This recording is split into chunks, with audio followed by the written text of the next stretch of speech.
Challenge Fatty. Now, straight just one hand position better.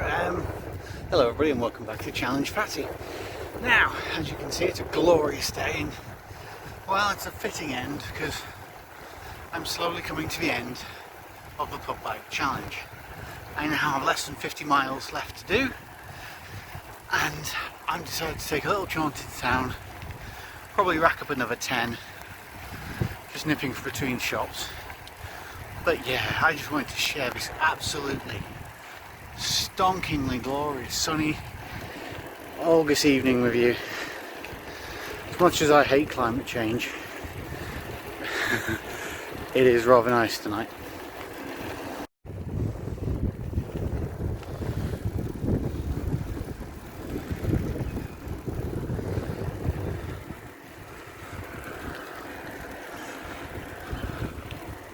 You see, that's another thing. Yes, I do all my own stunts, but as well as the whole sunshine and blue skies and damn near tropical weather, another thing which I'm very grateful of is that Warrington, the town near where I live, where I do most of the pub bike riding, is really good for cycle infrastructure. In fact, right now I'm on, probably see it in the reflection of my glasses, a lovely flat smooth traffic free ride along what used to be the Great Sankey Canal, or St Helens Canal, there's a couple of names for it. But yeah, loving this.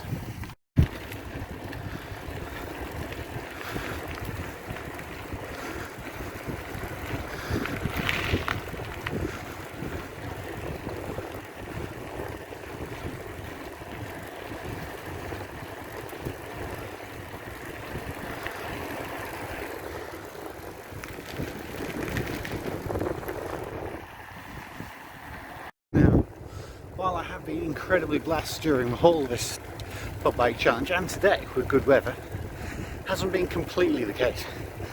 There have been a couple of days where it's been absolutely tipping it down, but you know what, that's what a jacket's for. And yeah, I'm glad it wasn't all sunshine and rainbows, but I've cut to some footage of me riding in the rain and complaining. So I suppose the next question is, why am I riding in the rain? Well, this comes back to one of the other questions I've had about Pub Bike Challenge, which is what do you do when it rains? And well, remember the deeply sexy £7, let's call them mud guards. Well, they seem to work. Can't really explain that, now it's a bit closer, but you know, yeah. They work. Oh, but what about your top half? Well, that's what a coat's for. A coat is for when it rains. You'd get wet if you walked out from your house to your car. You weren't wearing a coat, so wear a coat. That simple. Apart from that, everything else is exactly the same. If you're walking to the end of your street to get a drink from a shop, you'd get wet. Stop being so soft. It's dead simple, dead relaxing. I don't have a wet arse from puddle splash because I've got mud guards. Don't cost a lot and they do the job. Hello everybody and welcome back. Now, as one of the last episodes of Challenge Fatties, what do we call it? Oh yeah, Pub Bike Challenge. I'm on the pub bike. And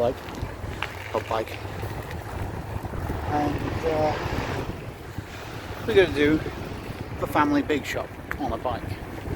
Hence the rucksack, and I've also got pannier bags down there somewhere as well.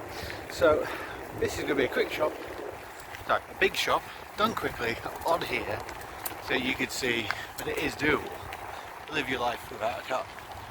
Well, to do stuff without a car anyway. Yeah, see you in a second.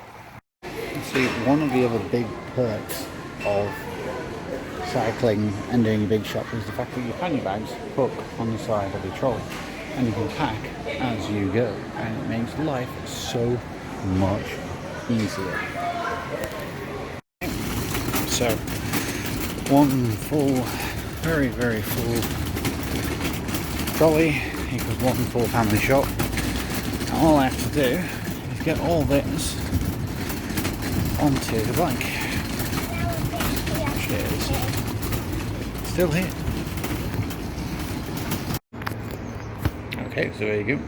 Slightly repacked, but there you go. 2 panniers and some stuff on the cargo net and a rucksack, all packed, ready to go. Okay, so there we go. We're on the way back. Rucksack on. Panniers fully loaded. That was a really bad shot. So here we are on the way. Rucksack on. Panniers fully loaded. And just making our way home. Now, I'm not going to be setting any personal records or speed records or personal bests along here because, well, one, the bike is incredibly heavy, I'm not going to lie. I'm not going to make out that it's not heavy, but not got any time to get home, so I'm just going at my own pace. That's the whole point of a pub bike, is you cycle at the pace you get there. That's it, that's the joy. Anyway, see you when I get home. Hello everybody and welcome back to the shed. Yes, now that I've had a bit of a trim, you can see that I'm nice and shiny up top. So, what have we been doing? So, you'll have just seen me doing the big shop on pub bike, and to be honest, it is one of the best hacks ever. That the fact that you can clip the pannier bags over the side of it, of the trolley, it makes life so much easier when you're packing. You can even have the bags wrapped up and ready to go, but as soon as you go through, scan, clip, pay, walk out the door. Now, I do appreciate there are companies out there who let you do the shopping and nominate a card, so you can just literally put the scanner back and walk out and it'll charge your card that way. Unfortunately, I shop at Asda because they're cheaper. If I was middle class enough, then maybe I might do an Ocado shop. But the thing is, I don't have any friends called Tarquin. I don't wear red trousers, and I don't have a winter holiday in Maritz. Sorry, I don't. Anyway, we're getting off track. So unfortunately, due to many reasons, which are just out of my control, we're still doing the pub bike challenge. It's just taking forever because unfortunately in the UK here there are strikes on the trains, which means I can't reliably use this for commuting anymore, because I'm currently doing a lot of training at work to hopefully evolve my career, which means I have to be in work at a set time, and if I get on, do like I have previously, get on the pub bike, go to a railway station, and then suddenly, oh, there's a cancellation, or the train's now being held up for 2 hours, or whatever, I can't take that, because that means I then have to either try to cycle the rest of the 30 odd miles on the pub bike, which isn't going to happen. I'm sorry, it just isn't going to happen. Realistically, that is not going to happen. I will not appear at work in any fit state to do any kind of training or even just my day job if I cycle 35 miles on pub bike. Road bike, maybe, because I'm probably in my Lycra and things will be a lot smoother, and I would get there and I'd have a shower and it'd be fine. Pub bike, the whole point is the fact that I can get on my work clothes, do the 8 kilometers to a trade station, get off, get on the train, the 5-ish kilometers from the train station to work, fresh as a daisy, get off, not strain myself, not sweat, do my day job. So unfortunately the mileage has been really, really tough to do because, well, I haven't really been on it as much. As you see, I do the big shop on it, which is quite a big shop. So I just wanted to give you some context of the big shop. This is also, I appreciate there is cost of living crisis, and this is not me showing off. As I said, I shop at Asda, which is incredibly cheap, and most of this is value brand. So we have Dog treats, mushrooms, fruit bags, apples, apples, apples, apples, apples. Those are the fruit, like apple bags. You get like 40 pence. Christ, that's gone on.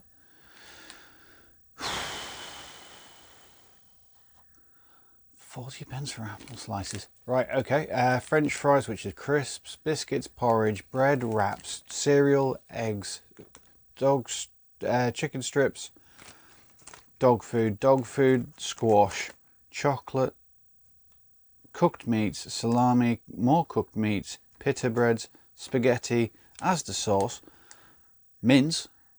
Guess what we're having for one of our meals? Blue cloths, toilet roll, kitchen roll, conditioner, shampoo, potatoes, broccoli, spinach, bacon, mince, chicken, strawberries, bananas, lettuce, tuna. That's it. It was actually, granted it wasn't a massive shop, but that's for us for the majority of a week because it's Bank Holiday Monday, so it's not a full shop. But I have done a full shop, and that's why you saw it stacked up on the back of the pub bike. I have gone higher when I've got bigger boxes of crisps.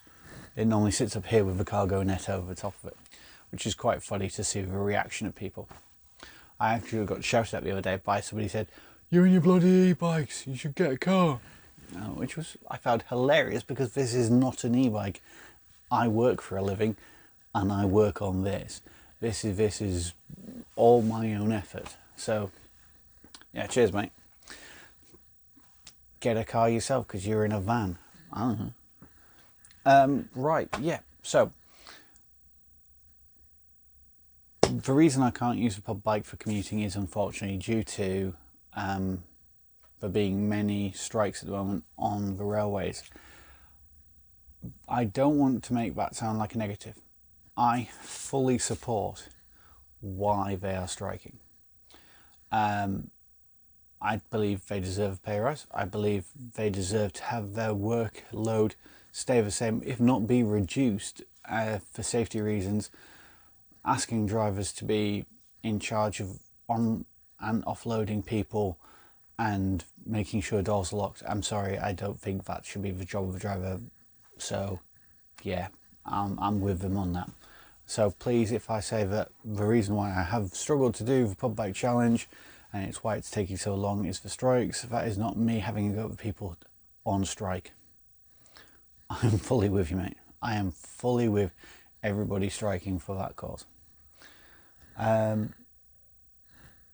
Because I'm a massive socialist, obviously. Literally, I'm a massive socialist. No, I don't want to go off on a political rant. I feel like I'm about to go off on a political rant. Okay, then fine. Right. If you under-resource a company and you under-resource the staff and you trim everything down so that you can give profits at the end of the year, then I'm sorry, that's not how a good business runs. A good business should not be how much profit it makes at the penalty of its actual service to its customers. If you can afford to give 500 million, 600 million, however much as a profit margin and dividend to your shareholders, while your customers are having their services reduced and reduced and reduced, and the people on the trains who are working on the trains are having to take a higher and higher workload to the point where it may, caveat, may impact on safety, I'm sorry, that is not a good business model. For me personally, no, sorry. And I have a personal feeling that there are a number of things in this country that if they serve the public good should be owned by the public. Water, energy, I'd go as far as public transport should be owned and run by, whether it's local government, regional government or national government. They should be in charge. You are providing a service to the public, which is, it's a public service. But, okay, this is going off on a massive tangent. I really don't want it to go off on a massive tangent. So if you have, every service is a service to a public. You're selling to the public. You just buying crisps as public. Is that public service because you're selling to a public? One of us, your essential services, okay? Telephone, gas, water, electricity, all those, in my mind, should be nationalised. They are an essential to the public, okay? Moving around, technically, I would also put down as essential to the public. If you want your population to get to their jobs on time, then you need reliable ways of transport. The cheapest and most obvious form of transport, if it works, is public transport. And you need to invest in public transport. Same with way, if you give Avanti West Coast, LNER, a franchise, and under the auspices of privatisation where everything's going to be great because fares are going to come down because there's going to be competition because it's privatised, and then you give a monopoly franchise. How in a monopoly is there competition? There isn't. Plain and simple, there is not competition in a monopoly because it's a monopoly. So the prices are not going to come down and they can charge whatever the hell they want. So sorry, privatisation for that. Same goes for gas, water and electric. In certain areas you could, it's the same national grid, it's the same gas pipelines. You don't sort of like say, oh well, I'm going to move to Scottish Power and suddenly they dig up the road and give you a new gas pipe. No, it's the same gas pipes. It's operated by Transco or whoever. Just like the national grid is one national grid, and it's just the billing that you pay for. That needs to be nationalised. There is no point having a non-nationalised service because right now you are paying for a shareholder dividend. You're not paying just for the wholesale price. And this is what needs to be. Somebody needs to run up to people and say capitalism isn't all that great, slap across the face, because you get, for essential services, I throw in telephone and broadband for that case, because if the pandemic didn't show us anything, it's the fact that there needs to be essential services must include stuff like this. I'm sorry, this is me. This is going to be my mandate speech for when I run for election. I'm all well and good, and I'm totally there for people who have a great idea, who want to sell that great idea, who want to make money off that idea, who want to make a great business off that idea. But I will return to a fact that essential services for humanity, for the public at large, that aren't a nice to have but an essential service, that needs to be nationalised. Sorry.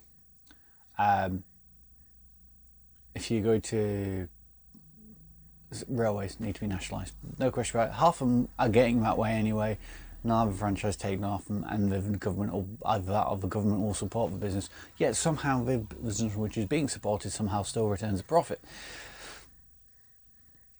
I don't understand that. Maybe I'm not a good business person, maybe, but yeah.